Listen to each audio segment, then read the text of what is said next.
They say fate works in mysterious ways, often showing up when you least expect it. For me, fate wore the face of a homeless man on a rainy Friday evening. I never imagined I'd find myself sharing a story like this. For the past 10 years, my life has been quiet, simple, and predictable, a routine I built around a sense of loss I couldn't shake. I am a widow, now 40 years old, and still holding on to the memories of the man I thought I would grow old with. My husband, Mark, wasn't just my partner, he was my world. He had this way of making everything feel brighter, whether it was with his laughter that filled our home or the way he'd squeeze my hand during the tough times, silently telling me he was there. But 10 years ago, everything changed. Mark's life was taken in a tragic plane crash, an event that shattered my heart into pieces I thought I could never put back together. I still remember the phone call that day, the disbelief, the denial, and the unbearable pain that followed. It wasn't just the loss of Mark. It was the loss of all the dreams we'd planned together, the future we thought was guaranteed. Since then, I've clung tightly to his memory, almost like a lifeline. I've kept his favorite books on the shelf, his clothes folded neatly in the closet, and even his favorite mug on the kitchen counter, as though he might walk through the door any moment. I know it sounds strange, but holding on to these little things helped me feel close to him, even though he was gone. I've lived these past 10 years avoiding change, avoiding relationships, and, in many ways, avoiding life itself.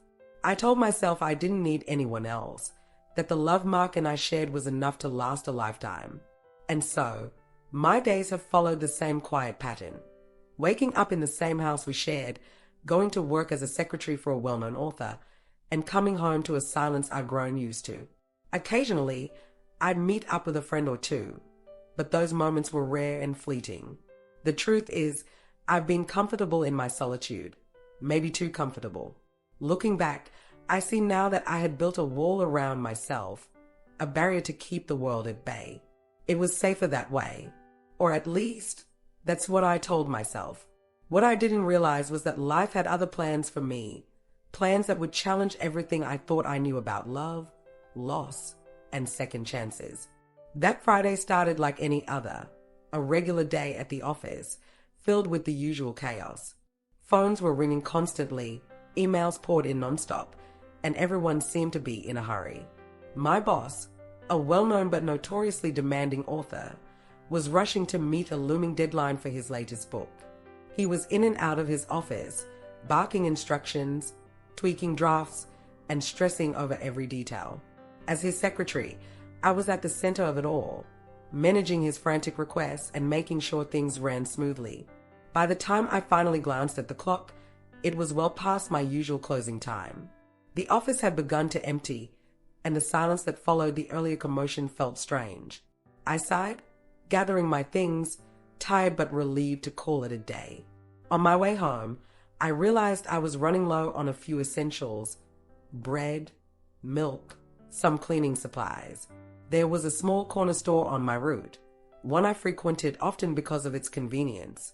I decided to make a quick stop, even though all I wanted to do was get home, kick off my shoes, and rest after the exhausting day.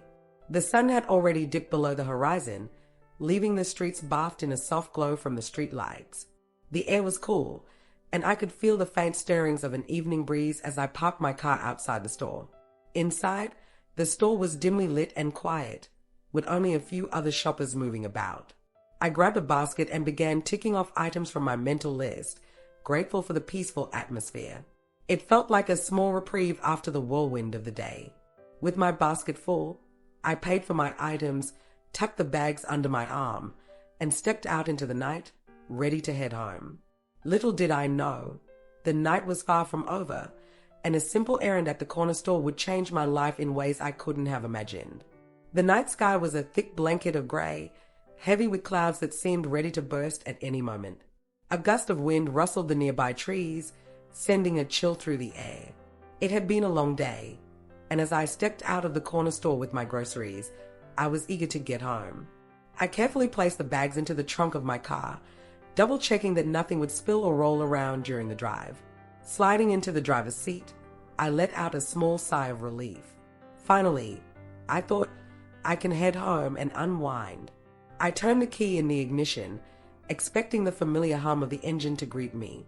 Instead, it coughed, a dry, stubborn sound, and then silence. Not now, I muttered under my breath, gripping the steering wheel tightly. I tried again, turning the key with a bit more force, as if that would make a difference. The car coughed once more, almost mockingly, before falling silent again. Frustration bubbled inside me, and I let out a groan. I stepped out of the car, my heels clicking on the pavement, and popped the hood, hoping that some divine inspiration might strike. As I peered into the tangled mess of wires and metal, I realized I was completely out of my depth. The engine stared back at me, lifeless and unyielding. I poked around hesitantly, touching a wire here and a pipe there, pretending for a moment that I might magically fix it. Who was I kidding? With no other choice, I reached for my phone and called my mechanic. His familiar voice came through the line, but his words weren't what I wanted to hear. "Grace," he said in a sympathetic tone, "I'll need at least an hour to get there. Traffic is bad right now, and the weather's not making it any better." I felt a pang of helplessness as I stared up at the darkening sky. "All right, just hurry if you can," I said before hanging up. My frustration was now mixed with worry. The wind had picked up, and I could feel the first drops of rain on my skin. I sat back in the driver's seat, trying to figure out what to do next. That's when I noticed him. Across the road, a man stood under the dim glow of a flickering street light. He wasn't moving, just watching me intently. His clothes were worn and loose, hanging off his thin frame like they belonged to someone else. His hair was long and unkempt, a tangled mess that framed his tired face. Even from a distance, I could see the lines of hardship etched into his skin. His gaze was unwavering, almost too focused, and it sent a shiver down my spine. I quickly averted my eyes, pretending I hadn't seen him, but I could feel his stare lingering. Was he planning to approach me? Did he mean harm? The thought made me uneasy, and I instinctively locked the car doors, trying to shake off the creeping sense of vulnerability. The rain began to fall in earnest now, light at first but steadily growing stronger. The street lights reflected off the wet pavement, creating a shimmering, almost surreal scene. I glanced at the man again, his figure blurry through the rain-specked windshield. He hadn't moved, but something about his posture, a kind of quiet desperation, stuck with me. I couldn't tell if I was being overly cautious or just paranoid, but my instincts told me to stay alert. As I sat there waiting for help, the minutes felt like hours, and the storm outside only added to the tension. Moments later, a knock on my window made me jump. My heart raced as I turned to see who it was, and there he stood, the man I had noticed earlier, the one sitting across the street. He was closer now, and I could see him more clearly. His clothes were tattered, his face weathered, and his hands bore the calluses of someone who had spent years working hard. Despite his appearance, there was a calmness in his demeanor that disarmed me slightly. He began, his voice steady but with a firmness that suggested he was used to speaking with purpose. "I saw you were having trouble with your car. I'm a mechanic. Would you like me to take a look?" The words took a moment to register. A mechanic? My first instinct was skepticism. How could someone with such skills end up homeless? The contradiction puzzled me, and my mind raced with questions. Could I trust him? What if he wasn't really a mechanic? But as I looked around at the darkening sky and felt the first few drops of rain on my skin, I realized I didn't have many options. The street was busy, and people were still walking around, which made me feel somewhat safe. I hesitated, then finally stepped out of the car, clutching my purse tightly. "You think you can fix it?" I asked, my voice cautious but tinged with desperation. "Yes," he said with a small nod, his tone reassuring. "If you've got tools, I can give it a try." Tools? I hadn't thought of that. I popped the trunk and rummaged through it, pulling out a small toolbox I kept for emergencies. Inside, I found a rusty screwdriver and an adjustable spanner. I handed them to him slowly, still unsure if I was making the right decision. He accepted the tools with a polite thank you, and without wasting any time, he got to work. I stood nearby, watching him closely. His hands moved quickly and with confidence, adjusting parts and checking connections under the hood. Despite his rough appearance, there was a precision in the way he worked that caught my attention. It was the kind of skill that only came from years of experience. "Try it now," he said after a few minutes, straightening up and wiping his hands on his trousers. I slid back into the driver's seat, my nerves on edge as I turned the key. The engine roared to life, smooth and steady, as if it had never given me trouble in the first place. Relief flooded through me, and I let out a breath I hadn't realized I was holding. "Wow," I said, genuinely surprised. "Thank you so much." He gave me a small smile, his face softening. "You're welcome." "Happy to help. What's your name?" I asked, feeling the need to know more about the man who had just saved me from a night stranded in the rain. "Michael," he replied, wiping his grease-stained hands on his already dirty trousers. "Thank you, Michael," I repeated, meaning it this time. There was something about the way he spoke, his quiet confidence, that made me pause for a moment. But before I could say more, the heavens opened up and the rain came pouring down in heavy sheets. Hurriedly, I climbed back into the car. Through the windshield, I saw him standing there in the rain, his figure fading into the gray storm as I drove off. That night, I lay awake in my bed, my mind restless and filled with questions about Michael. I replayed the moment he fixed my car with such ease, as though it was second nature to him. How could someone with such skill and talent end up on the streets? What had gone so wrong in his life that he was reduced to living like that? I wondered about his past. Had he always been a mechanic? Did he have a family? Someone who once cared about him? Or had life dealt him so many blows that he had no one left to turn to? My heart ached as I thought about how tired he looked, how his clothes hung loosely on his frame, and how his eyes carried the weight of years of hardship. I felt a pang of guilt for not asking more questions when I had the chance. I could have asked him where he lived or how he ended up in such a difficult situation. But instead, I had hurried away, thinking only about getting home before the rain poured harder. It wasn't that I didn't care.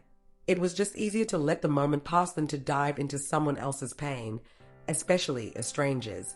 As the hours passed, I tossed and turned, imagining different scenarios that might explain his situation. Maybe he'd lost everything in a bad business deal, or perhaps he had no family to support him. I tried to shake off the thoughts, telling myself there was nothing I could do. After all, I was just one person, and he was just someone I had met in passing. By the time the sun rose, the weight of the night's thoughts began to lift. The morning light brought with it a sense of normalcy, and I let myself slip back into my routine. I convinced myself that life would move on, as it always does, and that Michael was just another face I would likely never see again. But deep down, a small part of me wished I had done more. Days turned into a week. I was back at the corner store one evening when I saw him again. He was sitting on the curb, staring at the ground. This time, I felt compelled to approach him. "Michael," I called out hesitantly. He looked up, surprised. His eyes lit up with recognition, and I saw something I hadn't noticed before, a quiet dignity beneath the layers of hardship. "Have you eaten?" I asked, unsure of how else to start the conversation. He shook his head. "Come with me," I said, gesturing to my car. "Let's get you something warm to eat." At first, he hesitated, but when I insisted, he climbed in. At home, I invited Michael to sit on the sofa while I prepared dinner. While cooking, I handed him a towel and a set of Mark's clothes. "Take a shower," I suggested. "You'll feel better." He nodded, disappearing into the bathroom. When he returned, clean and dressed, my breath caught. The sight of someone else in Mark's clothes stirred feelings I thought I'd buried long ago. Over dinner, Michael told me his story. He had once owned a successful repair shop, but his wife had made a bad investment behind his back, draining their finances. The stress drove him to drink, which only made things worse. One night, I came home to find her in bed with my closest friend. He said quietly, his voice thick with pain. That was the last straw. I left and never looked back. Listening to him, I felt a mix of sorrow and anger on his behalf. Life had been cruel to him, but his intelligence and calm demeanor hinted at the man he once was. After dinner, we moved to the couch, sharing stories and laughter. For the first time in years, I felt a spark of something I couldn't quite name. "Stay tonight," I said impulsively. "It's late." He protested, but I insisted. As he drifted off on the couch, I lay in my bed, my thoughts racing. Why had I invited him here? Why did I feel this pull toward him? Before I knew it, I was back in the living room. "Michael," I whispered, "come to the bedroom. It's more comfortable." He hesitated but eventually followed. At first, we lay apart, the silence in the room broken only by the soft hum of the fan and the distant sound of rain tapping against the windows. There was a wide gap between us on the bed, and I could feel the tension, an unspoken hesitation that neither of us dared to address. I lay there with my back turned, my heart racing as I tried to make sense of the whirlwind of emotions. Why had I asked him to join me here? Why did his presence feel so comforting yet so unsettling at the same time? Minutes passed, perhaps hours, and my thoughts refused to quiet. I could hear his steady breathing, calm but not quite relaxed. I glanced over my shoulder, catching the outline of his face in the dim light of the bedside lamp.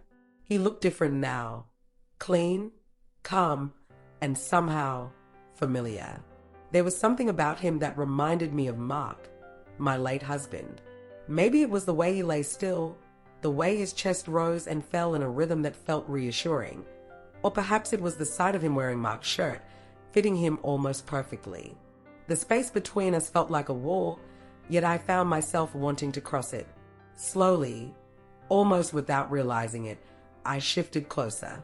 The warmth of his body was inviting, and as the tips of our arms brushed against each other, a current of electricity ran through me. It was subtle at first, a soft jolt, a reminder that I was alive, that I could still feel. I froze, unsure if he had noticed, but then his arm moved ever so slightly, brushing against mine again, this time deliberate. My breath hitched, and before I could think, I rolled over to face him. Our eyes met, and in that moment, the tension melted away. There was no need for words. He reached for me hesitantly, his hand gently resting on my arm as if asking for permission. I didn't pull away. Instead, I leaned in, closing the small distance between us, and our lips met for the first time. His kiss was tender, slow, and filled with a surprising softness that caught me off guard. His hand cupped my face, the roughness of his fingers against my skin grounding me in the moment.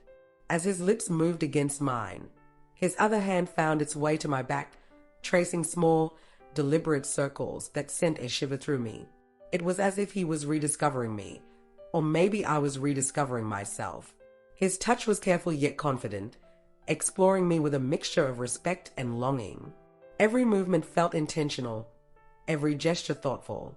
I let myself give in, my worries and hesitations dissolving with each passing second. I felt his arms pull me closer, holding me as though I was something precious. For the first time in what felt like forever, I felt alive. The night unfolded slowly, each moment more intimate than the last. There was no rush, no urgency, just the quiet understanding between us, as if we both knew this was a moment we would never forget. His voice was a soft murmur against my ear, reassuring and kind, and his hands never faltered in their gentle exploration of my body. As we lay together afterward, my head resting against his chest, I closed my eyes and let the rhythm of his heartbeat lull me into a sense of peace I hadn't felt in years. I realized then that something had shifted within me, something I couldn't quite name but knew I wouldn't trade for anything. It was a night I would carry with me forever.